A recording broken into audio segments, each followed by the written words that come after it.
Hello everybody and welcome back to the F2 show.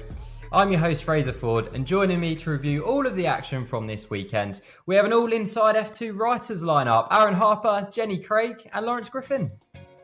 Coming up on the show then, on a weekend dominated by Pigeons, we review the drivers who were flying in Zandvoort.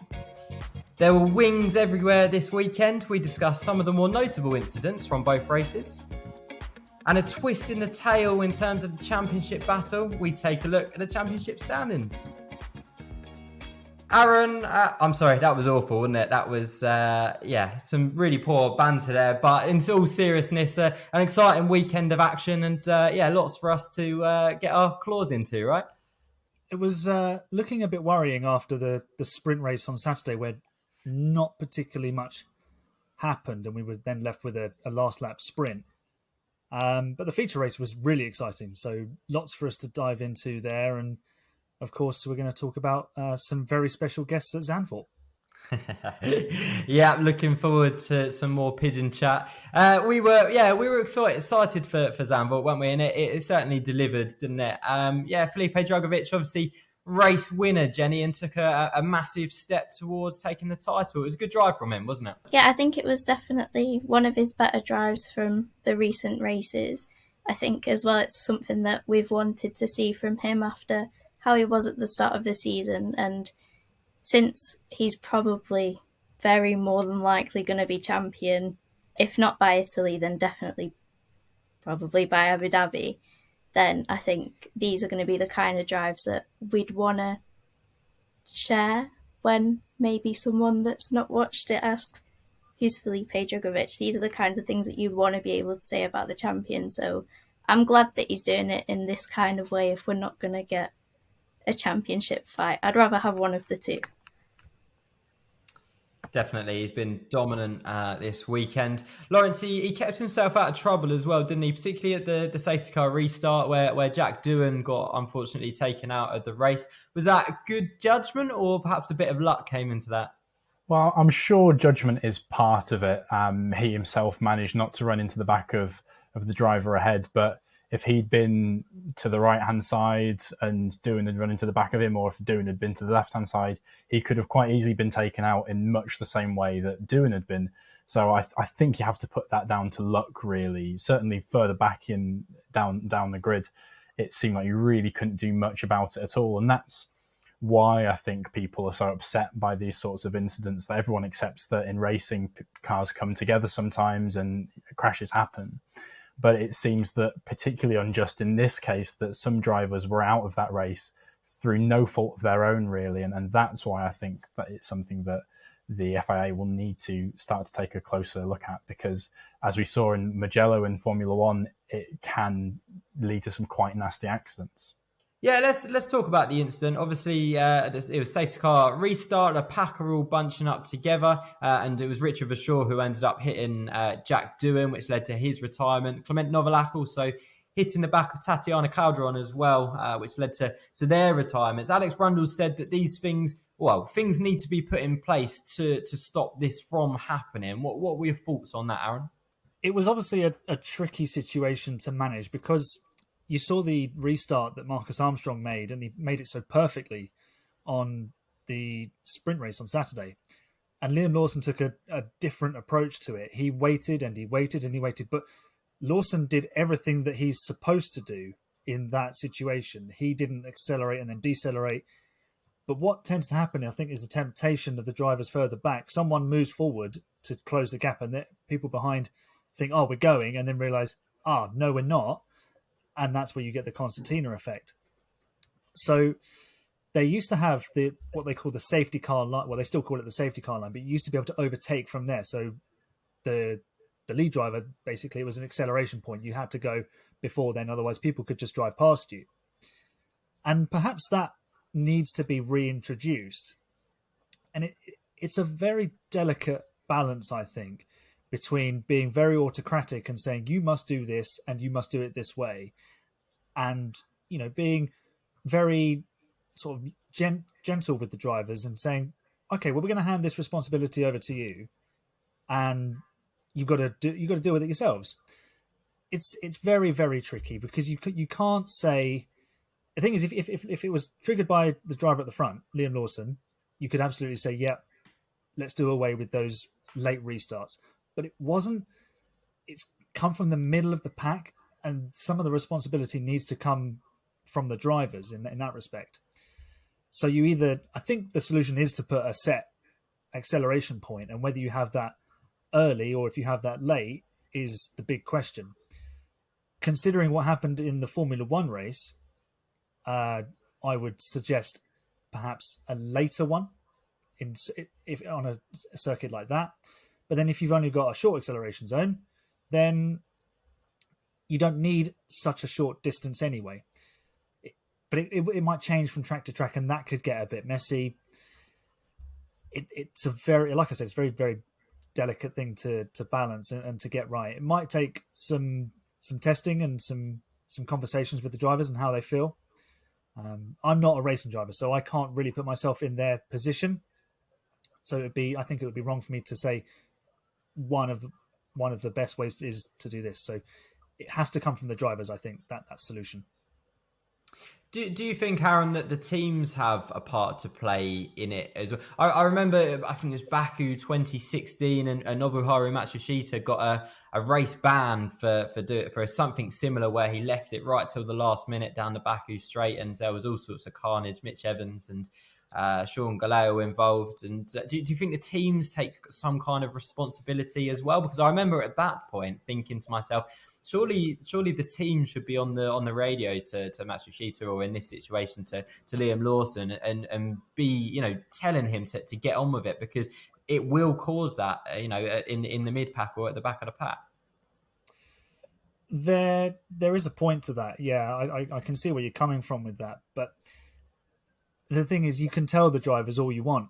We've seen it with team orders. You can tell the drivers anything you want, but whether they act on it is a completely different scenario. It has to come within the rules. It has to be a black and white thing that must happen at a certain point, I think. So it's definitive. So either way you do it, it has to be very clear what the process is. And at the moment, the process is clear, that the lead driver takes over control of the pace, and then they can and can't do certain things. But then you get such a wide variance in the way they go about it. So Marcus Armstrong went well before turn 13. It was almost at the exit of turn 12. Whereas Liam, I don't think he'd even actually started accelerating, and they were all crashing into each other. A bit like the Mugello situation, which Lawrence mentioned earlier. Yeah, it was particularly unlucky for the drivers that were involved. Jack Doohan and Jenny, it was... Do you think that Jack Doohan, he was putting a bit of pressure on, wasn't he? Do you think he could have gone on to really put some pressure on Felipe Drugovich and potentially contend for the win? I think Doohan had driven a really great race anyways, and I think that's been the case for a lot of this season. I think he's been one of them that's towards the second half has really started to show what he can do. So I think it's a shame that he got taken out of something when it wasn't his fault. And the same with Novalak as well. Like he had the chance to show again what he can do. Like he'd been great at that circuit that weekend. So it's a shame for them. But I think Drugovich had it, but I think it would have been good to see how Verschoor would have done against Doohan, and I think it would have added an extra something to the race, even though it didn't really need it. A lot happened anyways. Yeah, completely agree. Lawrence, were you impressed with Jack Doohan? How obviously he had that flat spot, didn't he, from that big lock-up chasing down Felipe Drugovich? Were you impressed with his pace after that lock-up, before the pit stop, where he dropped back from Felipe Drugovich, but he then started closing in on him again, didn't he? Yeah, it was really impressive to see, really surprising, because that was a massive flat spot. I can't remember the last time I saw a tyre in such bad condition still circulating on track. Perhaps Kimi Räikkönen at the Nürburgring back in 2005 is what it reminded me of. And we know how that ended. So given I'm drawing that kind of comparison, the fact that Doohan seemed to pick up the pace when his tyre was like that. And not only doing that, but it's so often you see it when a driver has a flat spot, they go into the next braking zone and they'll lock up on the exact same point and make the flat spot worse and worse and worse. I didn't see him make a single flat spot afterwards, and it was not like he wasn't pushing, because his pace was still very impressive. So that I think really speaks to his talent. And it was a real shame because he looked like the fastest driver out there. It would have been great to see what he could have done without that flat spot, because I think he really could have put a lot of pressure on Drugovich. And it is a shame for him, especially, as Jenny said, given that he's had such a good second half of the season, winning the feature race in Spa last time out, looking so competitive in the latter stages of this year. So it's a shame that he was slightly hampered by that, and of course a massive shame that he was taken out of the race. But I think with the way that the championship is, he's of course out of the running for the championship now. I think he's can start looking into next season, building the experience and keeping on demonstrating the talent that he has, and prepare for a proper bid for the title next season. I think he'll be one of the favourites next year. Yeah, completely agree. He's obviously, as we've mentioned, chasing down Logan Sargent for best rookie. Jenny, it was a bit odd, wasn't it? Logan Sargent, start of the race, started from P3, went off in turn 1, and then ended up out. Before the end of the first lap. It was you're not used to seeing that from Logan Sargent, are we?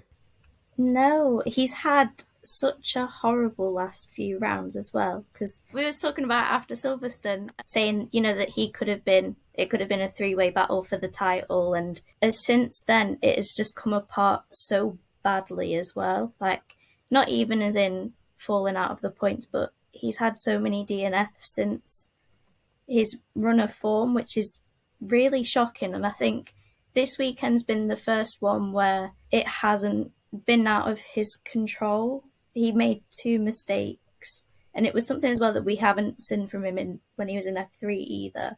He's normally been really strong in that kind of sense, so it is strange, but then again, it is something that can happen. It is like you said, it is uncharacteristic. Just at the wrong time as well, Aaron, isn't it? With Formula One seats, the merry-go-round, which is the Formula One market, and a potential Williams seat coming up, and he's hit bad form at the worst time, really, isn't he? Yeah, he has, and he's had some things go against him, but unfortunately, that's just racing. I think you can have a clutch failure in France, and you can have a puncture or something happen mid-race, and he's had some issues. But yes, like Jenny said, it was wholly down to him.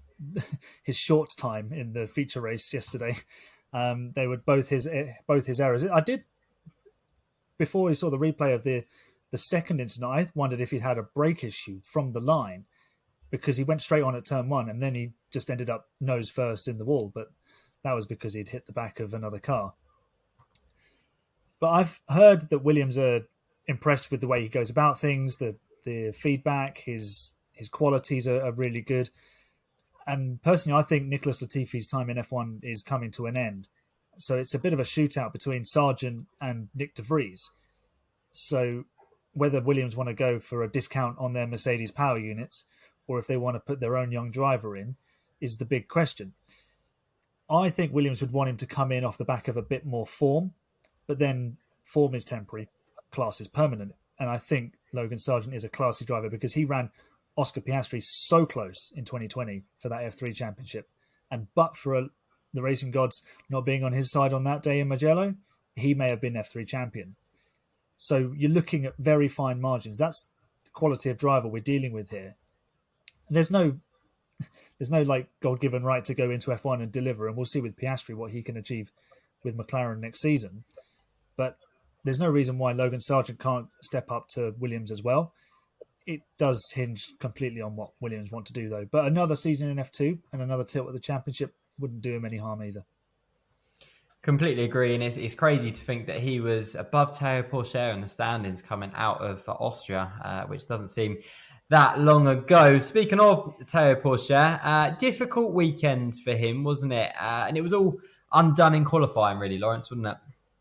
Yeah, it was a really tricky qualifying session for him, and with the way that this track is, once you're that far down the order, when you make that kind of error, there's no real coming back from that. Even with the chaos that happened in the feature race, he still wasn't able to make up that many places, considering the amount of retirements that we had. And of course, in the sprint race, no one really went anywhere at all. So he was never going to be able to get into the top 8 from where he started. And we spoke previously about if Drugovich has a bad weekend, if he has a bad qualifying session, then it could be all to play for. Did we know it was going to be the second driver in the championship that would actually make that error? And that has meant that the championship standings are a pretty bleak reading now for Théo Pourchaire. And of course, also his feature race was hampered by the fact that due to the tight nature of the pit lane at Zandvoort, they weren't able to pit under safety car. So there wasn't much available to him in terms of strategy. He gave it his all, and he raced very well, and he made up a lot of good positions. But I think the odds were really stacked against him from the moment that he went off on Friday in qualifying. I think that was the moment that the F2 title was well and truly over. I think we can say with some certainty now. I loved it as well. That I was watching obviously that qualifying live, and you see Théo Pourchaire going off, and my instant thought was us talking last week on the podcast about if Drugovich goes off in qualifying, all it takes is one bad qualifying session, and it's actually the opposite way around. It's Théo Pourchaire going off, and no one's going to be asking us to put a lottery ticket numbers. I'll see what else I can say will happen, and so I can make the opposite thing happen. See if that works. Lawrence, listen, if you've got any wild predictions you want to throw out there, now's your time. The floor's yours. No, I think I'll pass on that one, actually. Another incident in the feature race was David Beckman and Roy Nissany coming together under the safety car. A bit of an odd incident, wasn't it? Both given a 10-second time penalty and points on their super licence, a couple of points on their super licence for that one. Yeah, Aaron, it was very odd, wasn't it?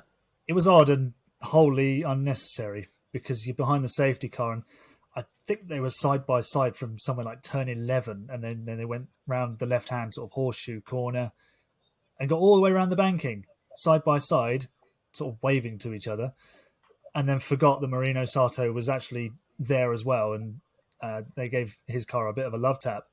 It just all looked a bit amateur, didn't it? Because they were squabbling over something and they were going at reduced speed.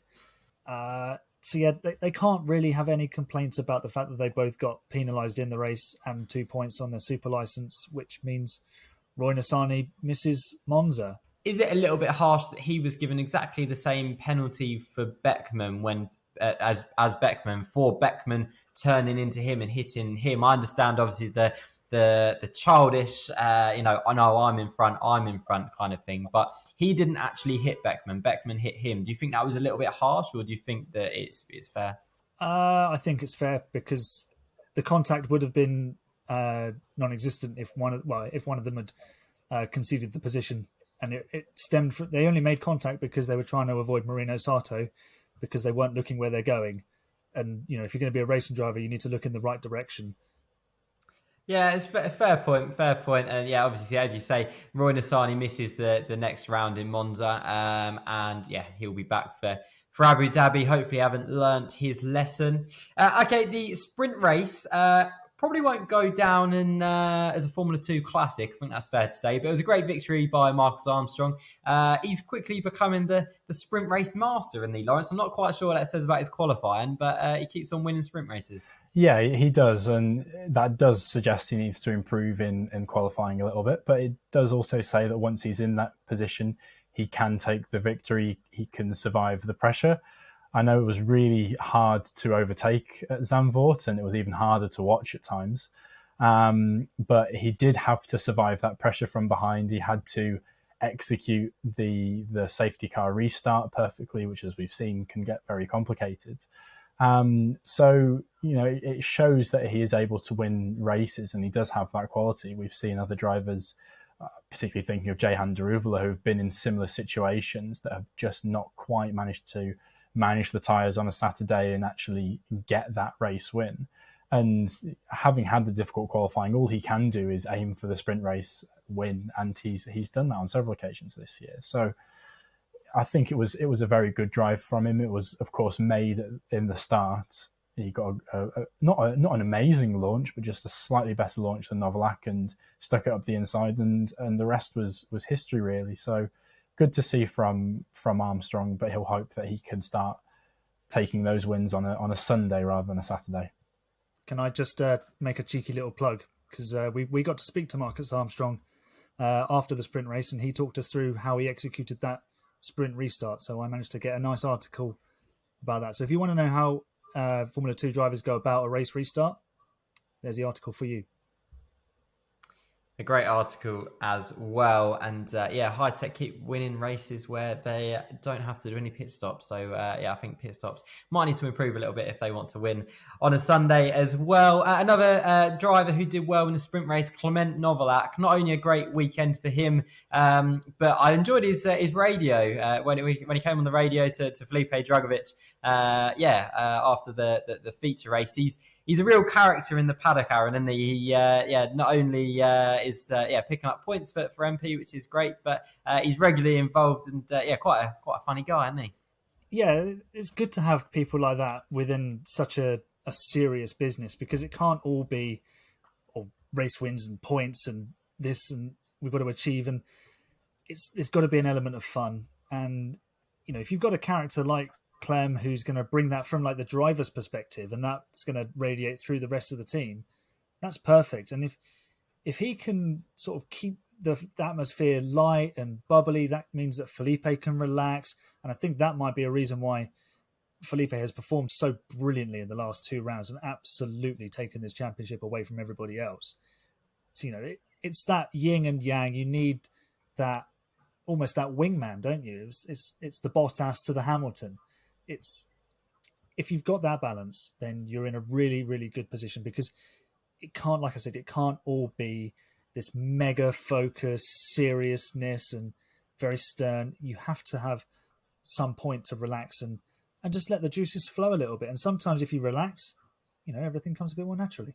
Absolutely, and it can't be going too bad for MP. They're top of the team standings, Jenny. It's really close, isn't it? Between we're going to go into it in a minute when we look at the championship standings, but really close, isn't it? Between MP, ART, Carlin, 20 points separating those 3 teams. It's really game on in the team standings till the end of the season, isn't it? Yeah, and I know that when we go into Abu Dhabi, we will get to see at least one championship, which is always fun. But I think all 3 of those teams have done an incredible job this season. And I think maybe with MP there's a bit less of a balance in terms of points, but Carlin and ART particularly. And now that Clem's come good, I think that'll be such an exciting thing, because there's 6 really brilliant drivers, and I think that's going to make the last 2 rounds so exciting, because all 6 of them will push forward, and for a fact that they will want it as well. So I'm excited for that one. Completely agree. It's game on until the end of the season, isn't it? Now, Aaron, I've been waiting on the show to talk to you about this. It was very much a weekend dominated by pigeons, was it not? And there was some really fearless pigeons out there, weren't there? They were almost telling the F2 drivers to get off their land, weren't they? It was so cool. It's always nice to see wildlife around the circuits. It's not so great seeing them on the circuits, because we've seen that go wrong from time to time. But the pigeons really caught the eye. They caught the eye of George Russell. They had Alex Jakes worrying about them, because he was being reassured in the commentary box that the replay was not something that we didn't want to see. And so I thought I'd do some research on the pigeons of Zandvoort. Now, I'm no pigeon expert, but there is a native Dutch pigeon called the Old Dutch Capuchin. It's a fancy pigeon, which is basically a term for pigeons that are bred specifically for various traits. So that could be for their size, their shape, their colour, or even their behaviour. Through my research, I found some quite interesting facts about pigeons. This even made me laugh, and it was quite enjoyable looking through this. So pigeons are monogamous and devoted to their mates for their entire lives. Mother and father birds also share parental duties equally, which, that's pretty cool. I think penguins are pretty similar in that respect. Pigeons understand human transport routes and often rely on that knowledge for navigation more than their own internal magnetic compasses. So, if you think pigeons are just there, they've probably followed your bus route, which is probably a touch worrying. If they ever decide to take over the world, we could be in a bit of trouble. They'll know where to find us.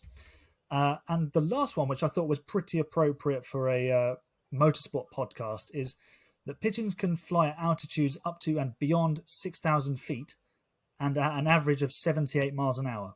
What? Now, yeah, the fastest ever recorded pigeon speed in flight is 92.5 miles an hour. So, that might be enough to get the overtake done down to turn one. Who knows? There we have it. Aaron Harper, inside F2's very own David Attenborough and pigeon expert. So, Aaron, thank you very much for that. Okay, let's take a look at the championship standings before we go. Felipe Drugovich takes a 69-point lead into the penultimate round of the season. Teo Porcher needs a near-perfect weekend next time out to take the title fight to Abu Dhabi. The battle continues between Logan Sargent and Jack Doohan to be the highest placed rookie of the season. They remain third and fourth. And Red Bull pair Liam Lawson and Ayumu Iwasa round out the top six. And the team standings? As we've just been speaking about, MP retook the lead as a team standings after a brilliant weekend at Zandvoort. It's incredibly close though between the top three. ART and Carlin are both within 20 points of the Dutch team. Better weekends in Zandvoort for High Tech and Prema. They sit 4th and 5th. And Dams round out the top 6. And as always, we tell you every week, the full standings are available on our website, www.insidef2.com. Go and check it out. Okay, that's all we got time for today. My thanks to Aaron, to Jenny, and to Lawrence for joining me on today's show. If you've enjoyed the show, make sure you give it a like, subscribe for more Formula 2 content. Let us know what you thought in the comments section. Hashtag the F2 show to get involved in the conversation on Twitter or Instagram or whatever social media channel you like, really. But from me, Fraser Ford, and all of us here at Inside F2, we'll see you next time.